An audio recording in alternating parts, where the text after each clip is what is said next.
guys, welcome back. I have been asked recently lots of questions around how I stay positive when times in our lives get really difficult. So if you're new to my channel, I am a mum of 2 boys, 3 and 1, and I'm also married, and my husband was recently diagnosed with a very rare and incurable cancer. So he's still able to work, but even though he's working day-to-day, things are still a challenge. He still will go to work with a really bad headache or struggle with fatigue. There are ways that he can try and combat this. So he likes to go to the gym, and doing exercise is something that actually massively helps fatigue, but still it comes with challenges. We recently met a new challenge where he came off his chemotherapy. He didn't want to take it anymore because it made him feel really poorly. However, the medications that we have to choose from are very limited, so there's not that many that are available. They all have side effects that he's not willing to go, have. He's just kind of going along with it and not having any treatment and hoping for the best. If you want to know more about Chris's condition, I'll leave a link down below. It's a blood cancer, but I won't go into that today. Today's video is going to be about how I live positively, and this isn't just dealing with Chris, but this is dealing with everything and anything in your life that might feel overwhelming, or if you're in a really negative mind frame. So in 2009 I watched The Secret, about the law of attraction. It's very American, a bit cheesy. I say Americanized, I'm sorry Americans. What I mean to say is it's just very it's a bit wow, but it was very impacting on me. I was going through at a very difficult kind of late teens, early teens, late sort of 20s, and I was in a very bad mind frame. I was very negative, living in a very negative state of mind, and watching that completely changed it. I started to think more positively, and my attitude is very much what you think about, you bring about. Just think positively, and if it doesn't work out, it's because something better's waiting, or just keep going on. You're not on the right track, and life will, if you just think positively, lead you on to the right track. So that's my thinking and my view, and from experience I have actually learning to realize that living this way is very true. If you live positively, you are going to end up in a much better sort of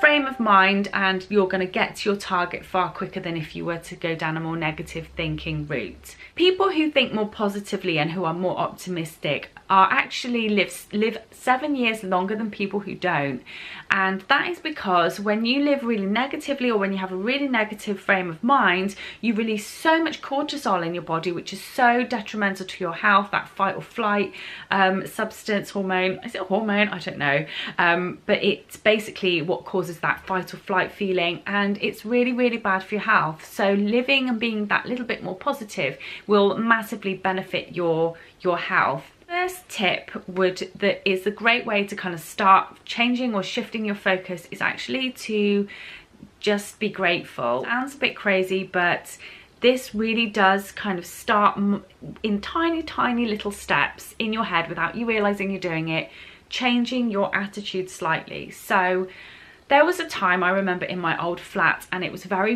cold, and I had pneumonia twice that Christmas. I was poorly, admittedly, but the flat was also very cold, no matter how hard I tried to heat it. And I lay in bed one day, and I kid you not, I had 2 sets of pajamas on, my dressing gown, a bubble hat, and 2 duvets, and I was so cold. I was unwell, as I say, so just to reiterate that, I wasn't well physically, but I was so cold.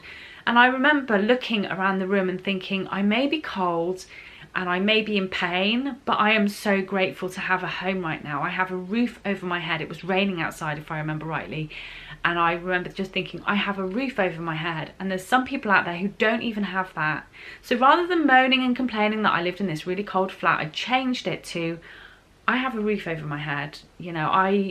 I have a home, and some people don't even have a home. There will be days when things will be so bad and you can't cope, and it's just awful. And on those days, what I tend to do is I just look at the children. Oh, I've got 2 children. Okay, so it's awful. Everything else is, whatever it is crumbling around me, and everything's going so badly. But I have 2 healthy children, or I have a car, or the sun's shining, or whatever it is, you know, I have my sight, I have my hands. I recently went through really kind of, my body image has been something that's always been a challenge to me, and I looked in the mirror and felt like, oh, I look dreadful, I look awful, kind of really self-conscious about myself, just walking past the mirror in this particular moment, feeling really low. And instead of looking at myself and criticizing myself, I just thought, okay, Yammy, you've got hands and you've got legs that work and you have eyes that can see, and some people don't have that. So I automatically tried to shift the focus away from the negative things that I was looking at. That's one thing you can do, is just try and be grateful. Look at the tiny things in your life and just be really grateful for them. Practice it every day. Practice being grateful every day, and you'll find gradually you'll start to really sort of pick yourself up and realize that there's so much good in your life when you probably can't see it at all. The second thing is resilience. Now, building up resilience takes a long time and a lot of practice. For me, it's taken a long time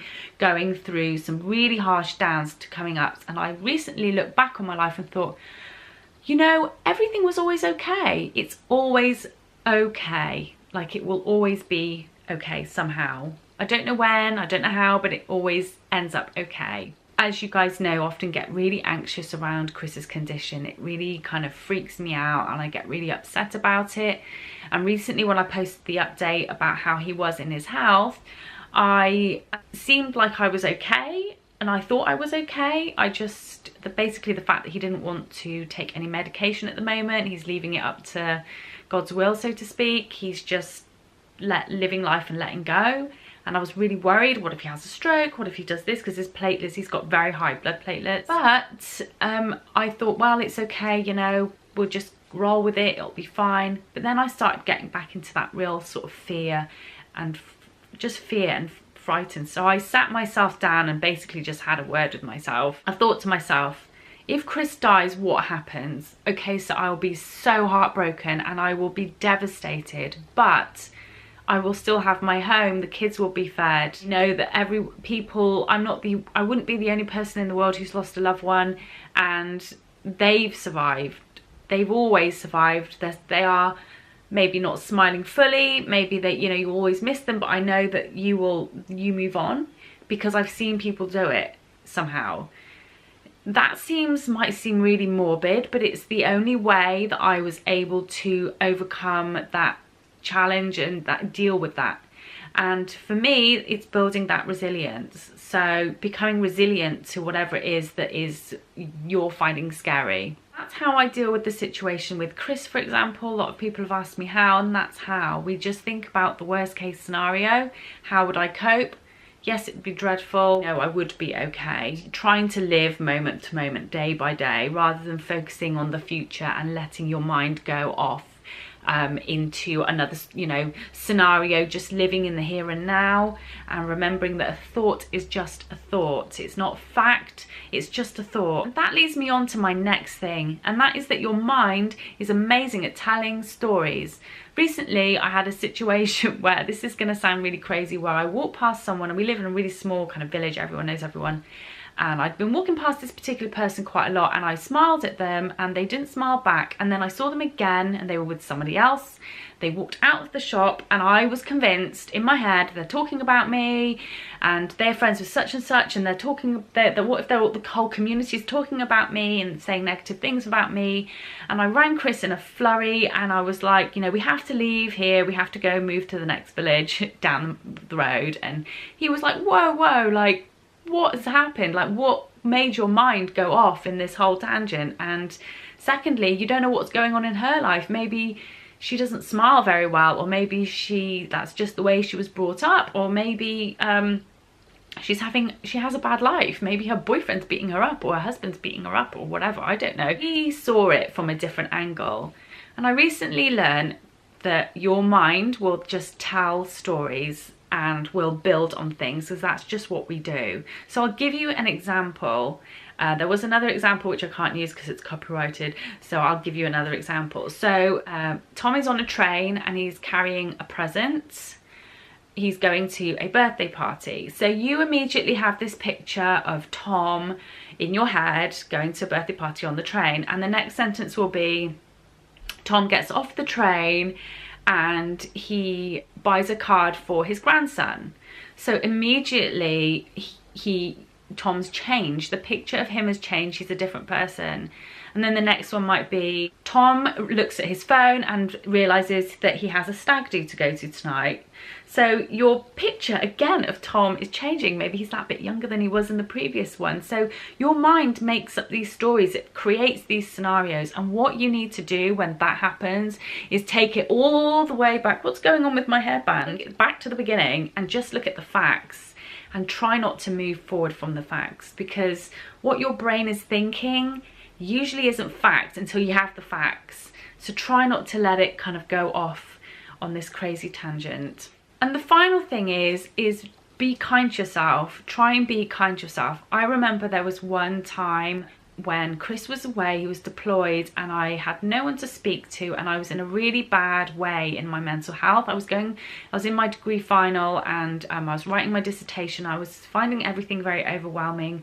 I do struggle with OCD, so my OCD was really severe, and I knew that the only way that I was going to overcome this was to try and be kind to myself, because I'd actually started to feel very suicidal and I felt like I wanted to hurt myself. Even though I was living in a more positive state of mind, my mental health was what was causing this. Because I knew that this was my mental health causing this, I knew what I had to do to try and make myself feel better, even though I didn't want to do it. So I ran myself a hot bath, and I put some soft music on, and I put some bubble bath in the bath. And the whole time I did that, I was crying my eyes out because I didn't want to do it, because I wasn't in the mood, because I didn't deserve it, all these thoughts. But I knew that I had to do it, because if I didn't do it, I was going to die or hurt myself or something, and I was only going to get worse. And the only way to get better is to be proactive and do things to try and make yourself feel better. So I did. And the bath made me feel a little bit better, which gave me that little bit of strength to then do something else to make me nice. And gradually, like going upstairs, steep steps, I managed to get myself back up by just being kind to myself and doing something that was nice for me. Now, as a mum, that can be quite hard, but if you can just find that little bit of time to just do something that you might get up in the morning and feel like, if you're like me and you need to wear makeup every day, you might not, but for me, putting makeup on makes me feel really refreshed. It makes me feel good about myself. And there are days when I just don't want to do it. And just putting that little bit on days even when I'm so low, I'm not going anywhere, I can't be bothered, just wakes me up and makes me feel just that little bit better. And that will be my springboard then to starting to do other things to try and make myself feel a bit better. It's no good unless you actually practice it when you're out every day, and that's so hard. And if you find it hard, go back to whoever it is who's supporting you and ask them, how can I challenge this, what can I do, and just practice it and practice it and practice it, because you can only get out as much from advice and from help and support. You only get out from it as much as you take and as much as you do, if that makes sense. So I spent many years in lots of different treatments and therapies and reading lots of different books, and I read it and I didn't believe it, and it was a load of crap and it was a load of rubbish. But that's because I wasn't doing it. I wasn't acting on it. You have to act on it, and that, like I said, is the hardest thing. But when you feel ready to do it and you do act on it and start making those little changes in your life, you will notice so much changes, and you'll open up your heart to, you'll be able to offer people so much more of you that you weren't able to offer them because you were not in that place to offer them those things. I really hope that it helps you. I have loads of little tips on things like this that have massively helped me. For me, I feel like I have done my mental health story. I'll leave that down below as well if you want to hear that. And I feel like it's taken me nearly 25 years to get to where I am now. And I'm very proud of where I am now, but it's taken a lot of hard work. So if you want to see any more of these videos, these types of videos, please let me know, and I'm more than happy to do this. Please like this video if you liked it. If you like, it massively helps, and make sure you subscribe, click the bell in the corner to get notified every time I upload. I make all kinds of videos, parenting, lifestyle, all kinds. So make sure you follow me, and I will see you guys soon. Bye.